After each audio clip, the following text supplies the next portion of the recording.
objetiva, porque a pregação e o pregador passa, mas a mensagem não, né? Não tem a pregação, ela dura 40 minutos, uma aula dura 50 minutos, mas a mensagem não. Você já ouviu mensagem que depois de 10 anos aquela mensagem está falando no seu coração? O pregador foi embora, mas a mensagem ficou. A minha pregação, talvez 30 minutos aí, ela vai passar, né? A pregação ela tem uma duração, mas a mensagem não. A mensagem é eterna. O pregador vai embora, mas a mensagem fica. O mensageiro vai, mas a mensagem vai ficar gravada no coração dos irmãos. E eu estou orando muito alguns dias por esse evento, para que essa mensagem venha surtir, principalmente, irmãos, o desejo de nós trabalharmos mais para Deus, porque já é a última hora. E eu vim com a mensagem aqui nessa noite para dizer que a máxima obrigação da igreja é a proclamação do Evangelho. Nós estamos aqui nessa noite com uma finalidade.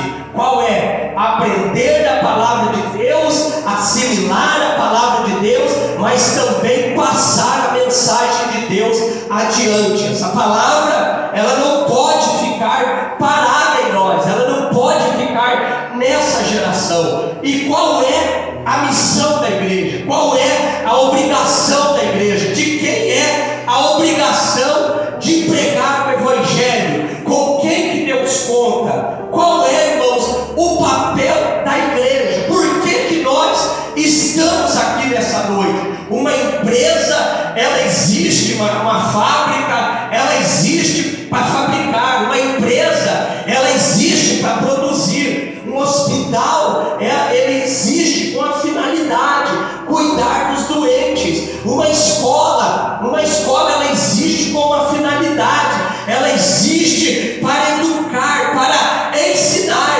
E qual é a função da igreja? Por que Deus colocou a sua igreja aqui na terra? Se um hospital é para curar, se a polícia é para dar segurança, se uma empresa é para produzir, se uma escola é para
A igreja primitiva, ela é um exemplo de crescimento, porque lá em Atos capítulo de número 1, versículo de número 15, era apenas 120 membros, começaram com 120 pessoas, quase, né? Podia ser 109, 121, a Bíblia fala de quase 120. Mas lá no capítulo de número 2, versículo 41, Pedro prega e a Bíblia fala que quase 3.000 almas aceitam a Jesus. Já não é mais 120, agora são quase 3.000 almas. E nós avançamos no texto, e lá em Atos 4, e o versículo 4, a Bíblia diz que deixa de ser 3.000 e agora é quase 5.000 de almas batendo o coração de amor pela presença de Jesus Cristo.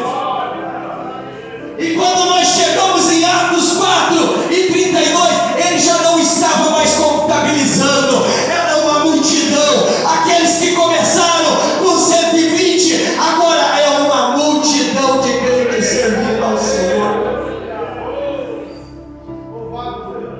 Se a igreja viva, irmão, a igreja viva, ela não se contenta, a igreja viva, ela não se conforma, porque avivamento não é quando o fogo cai, avivamento é quando o fogo espalha.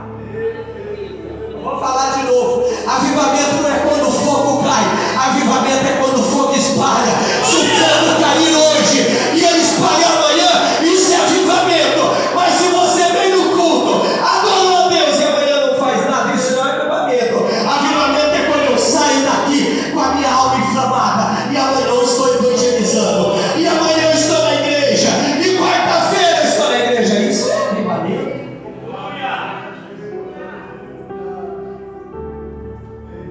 Aleluia.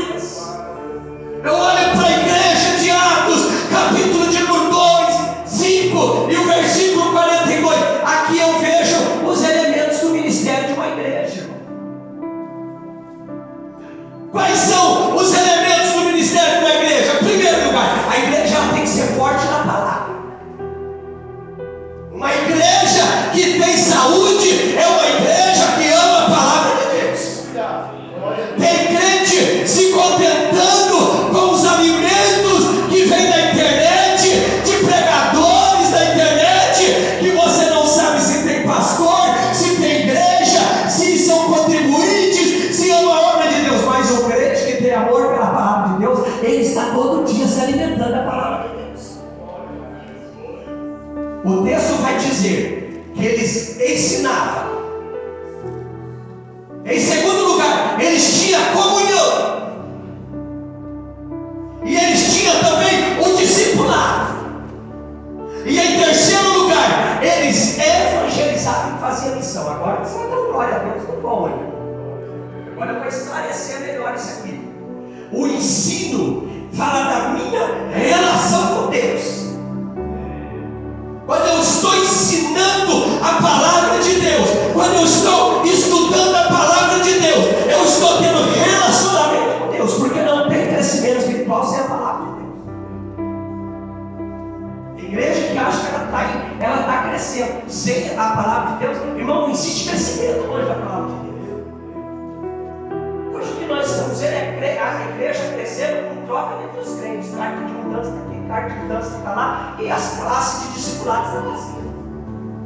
Isso não é crescimento, isso é inchaço.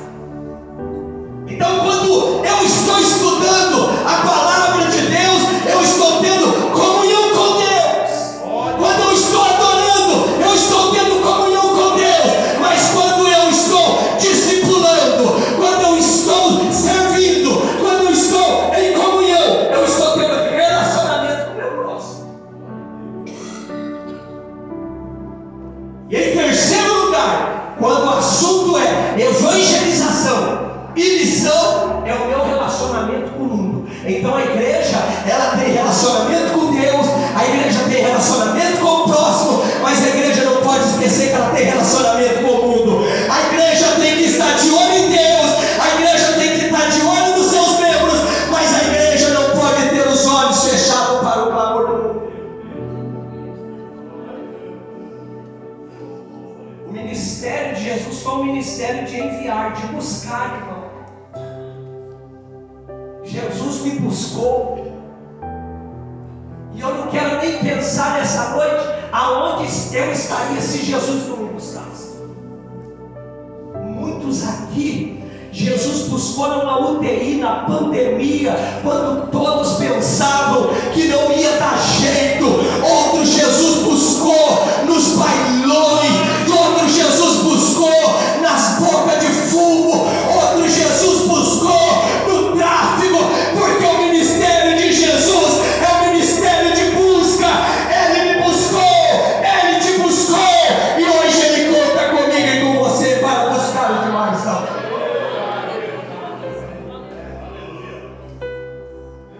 O que nós estamos fazendo com esse evangelho? O que faz? O que mostra que uma igreja tem saúde? O que motiva uma igreja? Como que eu olho para uma igreja e digo, essa igreja tem saúde?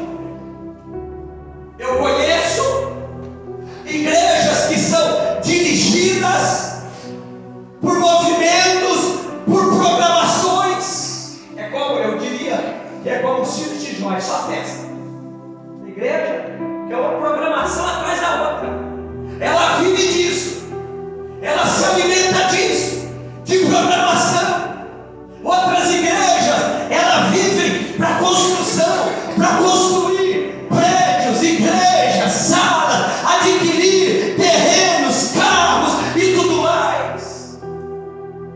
Conhecemos igrejas que elas são voltadas aos visitantes. Os visitantes é o prazer dela, e é uma movimentação nos cultos enorme de visitantes.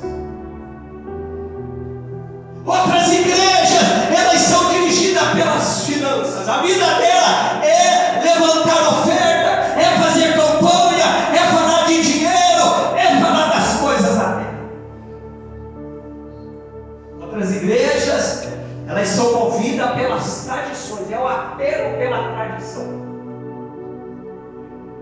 Mas o que eu quero dizer aqui nessa noite, tudo isso é muito importante, não é nenhuma crítica, não está em questão se isso está certo ou se está errado. O que eu estou dizendo é que a igreja, ela pode ser voltada aos visitantes, ela pode construir e deve construir. A igreja deve falar de finança, a igreja deve ser voltada para as programações, para os eventos, mas o que vai medir o crescimento espiritual de uma igreja não são essas programações. O que vai fazer que uma igreja está crescendo de maneira saudável e dentro da vontade de Jesus é o seu amor pelas almas perdidas.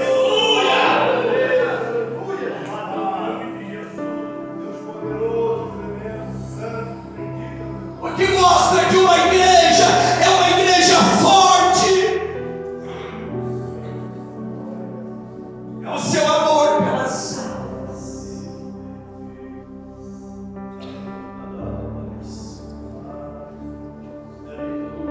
Eu olho para esse texto de Atos 5:42. Existe uma curiosidade aqui, irmãos.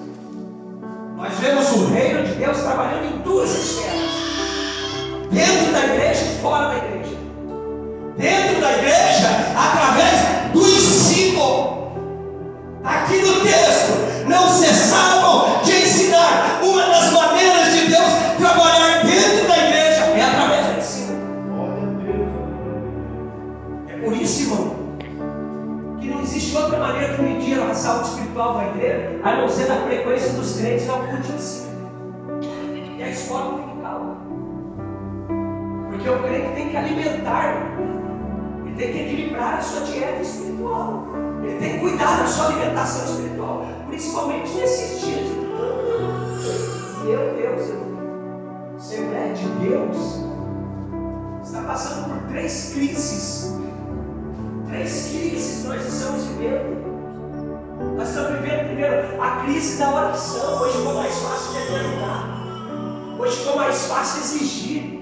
Hoje ficou mais fácil você escorar a Deus na parede e exigir. Quem somos nós, irmãos, para exigir de Deus? A Bíblia diz que Deus segura o globo terrestre na ponta dos seus dedos. A Bíblia fala que Deus diz assim: se eu tivesse fome, eu não te diria, porque o mundo é meu, a terra e a sua plenitude. Quem somos nós para exigir alguma coisa de Deus?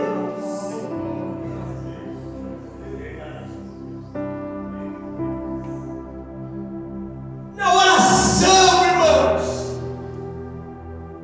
é que Deus abre as portas para a evangelização. A igreja que ora é uma igreja que avança, uma igreja que ora é uma igreja que recebe revelação de Deus. A igreja que ora, aleluia, os crentes têm afinidade com Deus. Não uma igreja que está buscando a Deus em oração e não pode ter certeza. O prazer de Deus é abençoar o crescimento dessa igreja. Nós estamos vivendo essa crise da oração.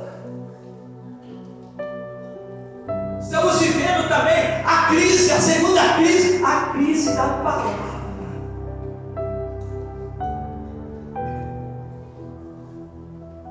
Nada pode substituir a palavra de Deus. Jesus diz: nem só de pão viverá o homem, mas de toda palavra que sai da minha boca. Qual é o valor, a importância que nós temos dado para a palavra de Deus? A igreja primitiva amava a palavra de Deus. Uma terceira crise: modismo nos cultos pentecostais. Crise da oração, crise da palavra e crise nos cultos, modismo nos cultos pentecostais. Quanta invencionista, quanta meninice, quanta criancice, quantos ventos de doutrina estão por aí hoje, lobos tentando destruir as ovelhas, mas a igreja, ela é a coluna e firmeza da verdade.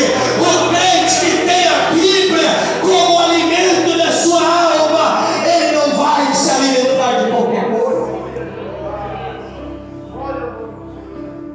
Você pode até duvidar do que eu estou falando.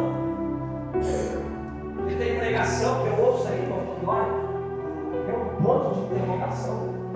Sei lá. Eu tenho. Tem pregador que ele não deixa ninguém na pregação dele. Hinos. Tem uns hinos aí que você coça a cabeça assim, fala, é isso. E muitos hoje dentro da igreja que eles conhecem teologia e estão ouvindo assim, irmão. Tem camarada que faz 20 aulas online de teologia, diz que já é bacharel. E vem trazendo umas coisas malucas para ser inovação. Mas o crente que se alimenta da palavra de Deus, ele duvida do pregador, ele duvida do cantor, mas ele não duvida da palavra de Deus, porque a palavra de Deus é certa, a palavra de Deus não erra. Eu quero dizer uma coisa nessa noite: em vista da palavra do Senhor, não deixe você investir na palavra de Deus quando o seu dia já estiver findando em vista hoje, porque passará o céu, passará a terra, mas as minhas palavras, elas não hão de passar.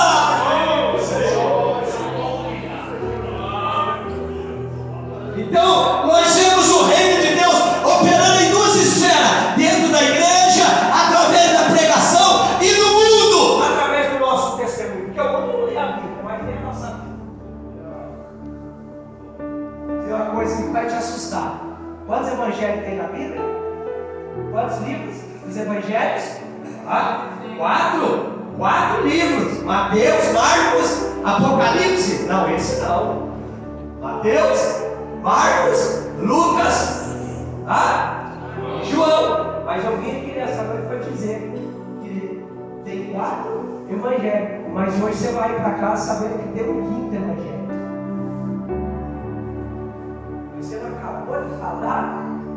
devemos cuidar com o que deve ser ouvido. Ele falar que tem quinto evangelho.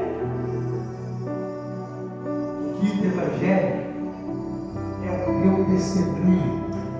Paulo diz assim em 1 Coríntios 11, e o versículo de número 1. Meus irmãos, vocês estão em dúvida aí com a pregação, vocês não conheceram Jesus, vocês não sabem o que é Jesus, então faz o seguinte: sedes meus imitadores, como eu sou de Cristo, vocês não sabem o que fazer, olha para mim, porque eu estou fazendo o que Jesus fez.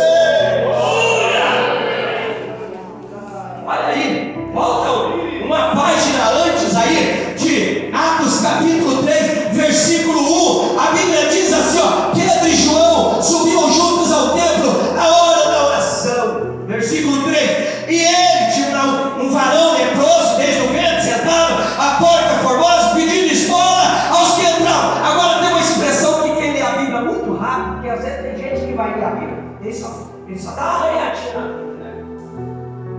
Ele lê a Bíblia 5 minutos, quer pregar uma hora. Uma palavra aqui, irmão, um verbo, que eu acho que no versículo 3, ele vendo a Pedro. Esse não está fazendo nós, não.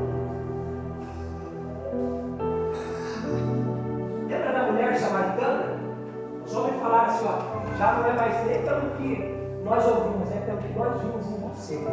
Irmão, eu tenho certeza que no céu, o que vai ter de crente, irmão, que foram salvos não pelo que ouviram, mas pelo que viram. Eu vou repetir de novo para você glorificar a Deus. No céu vai ter uma multidão de crentes que foram salvos, não pelo que eles ouviram, mas pelo que eles viram, porque o que salva, o que estará no céu, não é placa de igreja, mas é aqueles que deram testemunho de Jesus Cristo.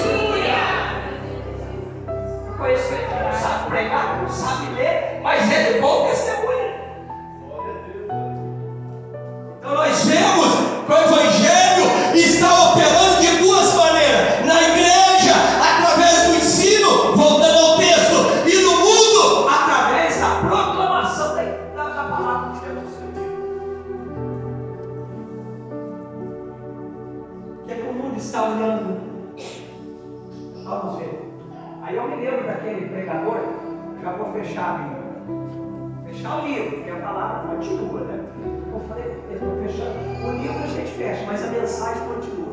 Mas eu me lembrei daquele pregador chamado, aquele pregador indiano, tibetano, que era apóstolo dos pés sangrentos lá, Sadhu Sundar Singh. Você deve saber quem é Sadhu Sundar Singh? Dê uma olhada nesse livro, Apóstolo dos Pés Sangrentos. Foi pregar em Londres. Olha que lindo isso. O que é o testemunho? Ele estava pregando para uma multidão de pessoas, de uma família muito rica, da cidade de Londres. Pediu para que ele fosse orar por um rico homem num palácio que estava com câncer na fase final. E Sadhu foi lá. Quando ele chegou na frente daquele palácio, a governanta da casa chamou a patroa, a dona do castelo, e falou assim: tem alguém aí no portão? E a patroa perguntou: e quem é? Olha que lindo isso. Ela falou assim: quem é? Eu não sei, mas eu acho que é Jesus, porque ele é muito parecido com Jesus. Aleluias! O mundo tem que olhar para nós e se confundir com Jesus. Eu não estou vendo o pastor Elias, eu estou vendo Jesus. Eu não estou vendo Jeová, eu estou vendo Jesus lá na tua casa. As pessoas têm que entrar e não têm que ver intriga, confusão, murmuração, calúnia. Tem que ter a presença de Jesus.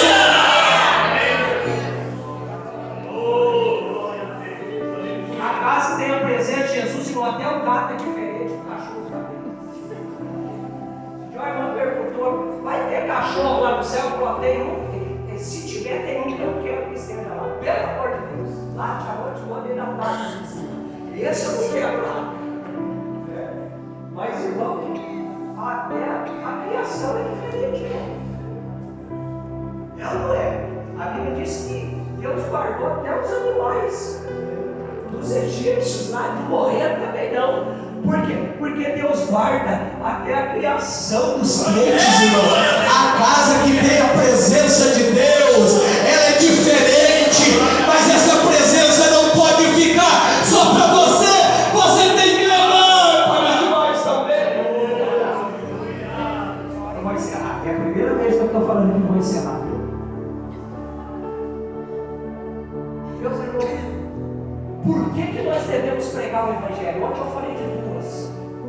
Eu respondi duas perguntas onde eu terminar a pregação. Para vocês verem, nós devemos pregar o Evangelho, em primeiro lugar, porque é uma obrigação, é uma determinação de Jesus. E pregar, você estava aí onde você viu. Falei também ontem que pregar o Evangelho, por que nós devemos pregar o Evangelho? Porque haverá um dia que nós vamos prestar contas. Aí no tribunal de Deus.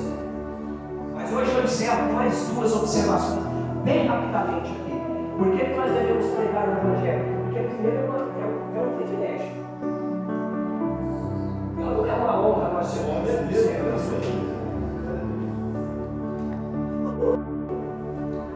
estar aqui nessa noite não é mérito. Mas estarmos aqui nessa noite, me permita, talvez eu fosse um pouco grosseiro aqui, mas irmão, nós éramos lenha para ser queimado no inferno, essa era a verdade. E é Paulo que diz isso. Efésios 2:1, e ele nos vivificou, estando nós mortos nos nossos pecados e delitos. Mas Deus, que é riquíssimo em misericórdia, nos amou pelo seu grande amor. É uma honra hoje nós pregarmos o Evangelho de Jesus. Aleluia! Paulo vai dizer que nós somos, 2 Coríntios 5:20, nós somos embaixadores do reino. Olha, tanto quanto eu sei que o embaixador não fala mal do país.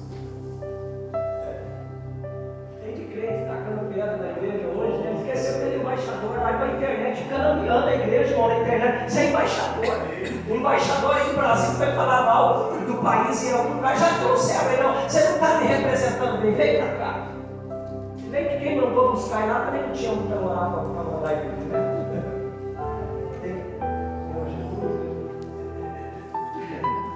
Embaixador, nós somos embaixadores. Estou aqui hoje como embaixador. Quem foi embaixador? O embaixador representa o seu país. Jesus podia contar com tantas pessoas, mas Ele contou comigo, Ele contou com você. É uma grande honra pregar o Evangelho. Um dia, Spurgeon estava brincando com seu filho de 9 anos no colo, e aí naquela brincadeira, ele olhou para o seu filho, porque pai que ama, irmão, ele é diferente, ele imprime o Evangelho na vida da criança. Não dá essa coisa arada aí para destruir a vida emocional e espiritual das crianças. Aí ele estava brincando com aquela criança no seu colo, e daqui a pouco ele parou e disse assim: meu filho, se quando você crescer, a rainha da Inglaterra te chamar para ser embaixador do nosso país em qualquer lugar do mundo, não se rebaixe, porque você já é embaixador do Rei dos Reis. Você já é embaixador do Rei dos Reis. Melhor do que ser representante das nações na terra, você é representante do céu aqui nessa terra. Mark Lloyd Jones também, ele era médico da família real. Tem privilégio maior que esse, irmão. O que você acha disso, jovens? Vocês estão aqui, eu falei, jovens, vocês queriam ser médico da família real? Pensa, irmão. Você ser médico dentro daquele castelo. E aí Lloyd Jones abandonou o ministério, abandonou a carreira de médico por causa do ministério. E o rei, a rainha, chegou e falou assim para ele: isso é verdade. Tem um livro dele, os testemunhos, pode ler lá. Aí os pensamentos de Lloyd Jones.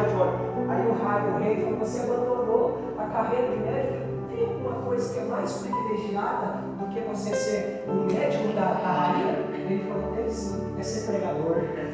Aleluia! Nem médico, irmão, da rainha da Inglaterra se compara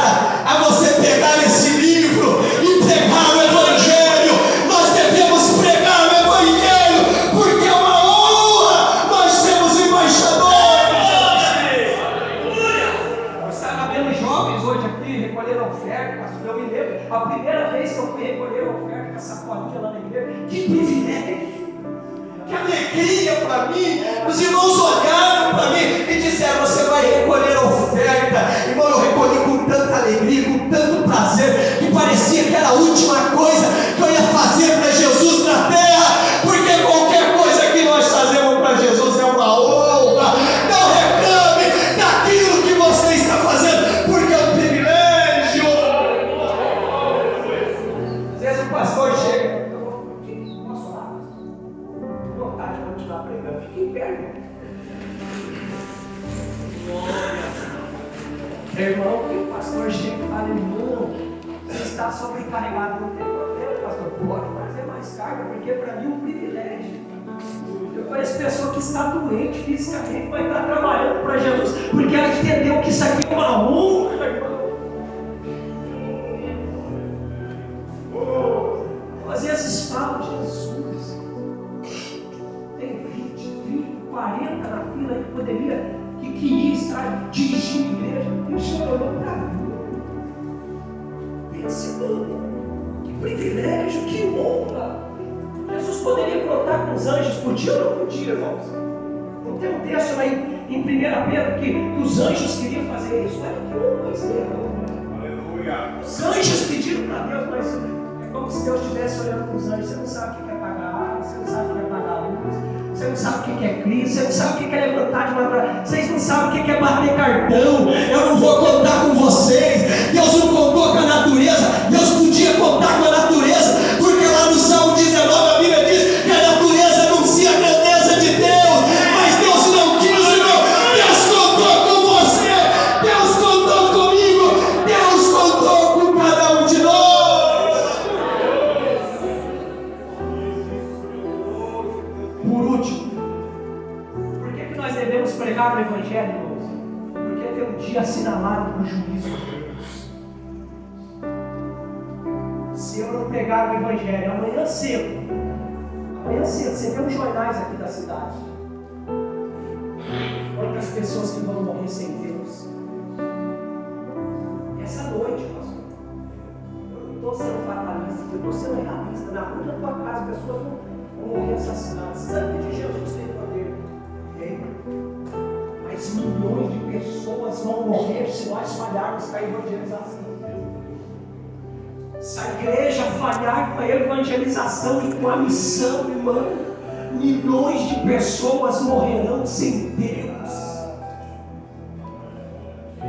E Deus não vai cobrar dessa geração dos pastores que já morreram. Deus vai cobrar da geração deles. Essa geração é minha responsabilidade.